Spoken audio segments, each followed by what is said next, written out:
Hey there everybody, I'm Burak. Welcome to Cathlist. One of the universal aspects of human culture is that each one has some form of religion. Now, why psychologists and anthropologists believe this is the case is a future episode, but today we're going to discuss 4 psychological studies that investigated some aspects of religion. So, stick around. There are dozens of studies that have demonstrated the correlation between religious affiliation or attendance at religious ceremonies with better health and a longer life. A study from Vanderbilt in May 2017 found that adults who attended a service even once in the previous 12 months were 55% less likely to die prematurely than those who had not attended any services. 55%. 55.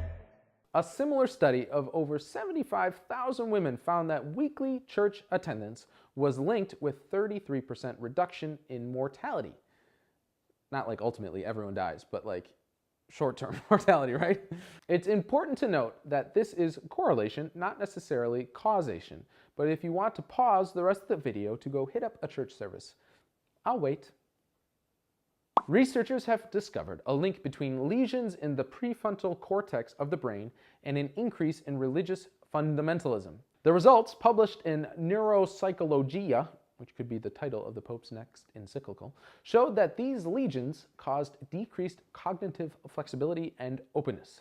In other words, your brain can't handle anything other than your own way of thinking, which can lead to anger, hostility toward anyone who believes anything differently than you, and in some rare cases, death.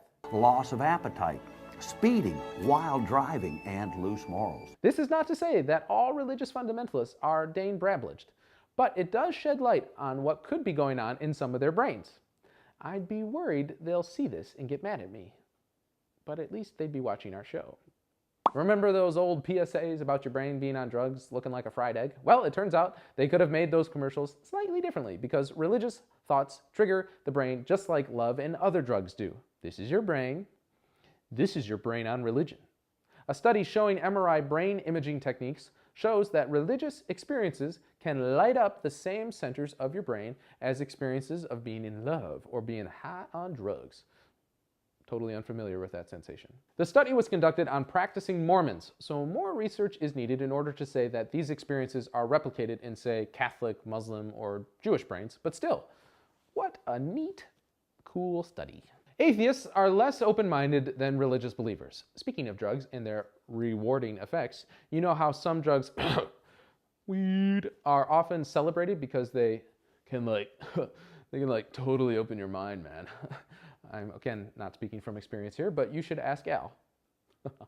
Now, I'm not suggesting atheists should do drugs, but a recent European study of 788 people found that even though atheists are more likely to think of themselves as open-minded, in fact, they are less tolerant of those with differing faiths, opinions, and ideas. Kind of like the old thing is like, you know, we will celebrate all opinions here, except yours. And that is all the time we have for now, folks. Thanks for watching this episode of Cathlist. Don't forget to subscribe to this channel, and you'll get to see many more videos, such as this one.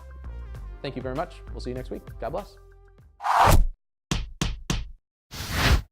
Women found that weekly attendance, hold on, I'm spitting all over the place. That's pleasant. 75%.